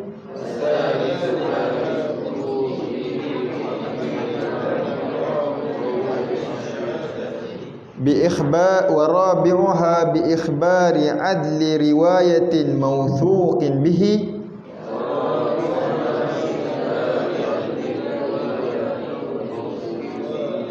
سواء وقع في القلب صدقه أم لا أو غير موثوق به إن وقع في القلب صدقه وخامسها بظن دخول رمضان بالاجتهاد في من اشتبه عليه ذلك.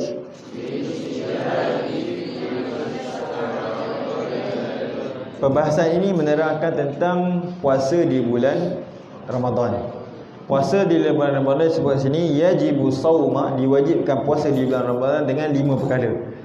Maksudnya bukan wujudnya 5 perkara tersebut diwajibkan puasa. Salah satu daripada satu perkara ini jika ada pada kita diwajibkan ke atas kita untuk berpuasa. Yang pertama bikamali sya'bana 30 yauman. Kalaulah sempurna 30 hari bulan Syaban maka diwajibkan kita berpuasa pada hari yang seterusnya. Seterusnya wathaniha bi ru'yatil hilali fi haqqi man ra'ahu wa in kana fasiqan. Dengan ru'yatul hilal. Ru'yatul hilal maksudnya kalau kita nampak hilal bulan tersebut, contohnya kalaulah orang yang melihat tu adalah orang yang fasik sendiri pun, kalaulah orang yang fasik contohnya dia meriwayatkan kepada kita dia melihat bulan, anak bulan Ramadan, maka diwajibkan ke atas kita untuk berpuasa. Seterusnya perkara yang ketiga bithubuti fi haqqi man lam yarahu bi'adli syahadatin. Kalaulah datang kepada kita seorang lelaki, dia kata kita tahu bahawa percakapan dia benar, tidak pernah berdusta dan sebagainya. Datang seorang lelaki contohnya daripada Seremban ke Nilai, dia kata aku di Seremban majlis agama telah mengatakan dia telah menampak ru'yatul hilal, ada hilal telah nampak, kita tahu dia ni bukan pembohong, maka diwajibkan semua ahli nilai ini berada di nilai untuk berpuasa.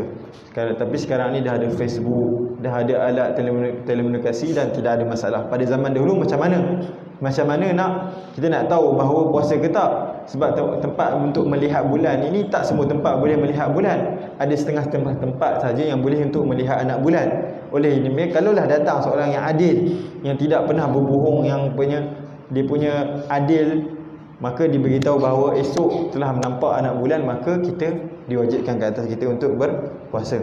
Wa rabi'uha bi ikhbari adli riwayatin mawthuqin. Ikhbar, orang memberitahu kepada kita satu riwayat. Kalau kita dengar bukan tadi kita nampak orang beritahu, orang yang melihat dia dengar daripada orang lain, daripada orang yang dikenali. Ni ataupun kita dengar kabar-kabar angin daripada seorang yang mauthuq, yang betul, yang kita anggaplah dia ni selalunya dia punya berita ni adalah betul.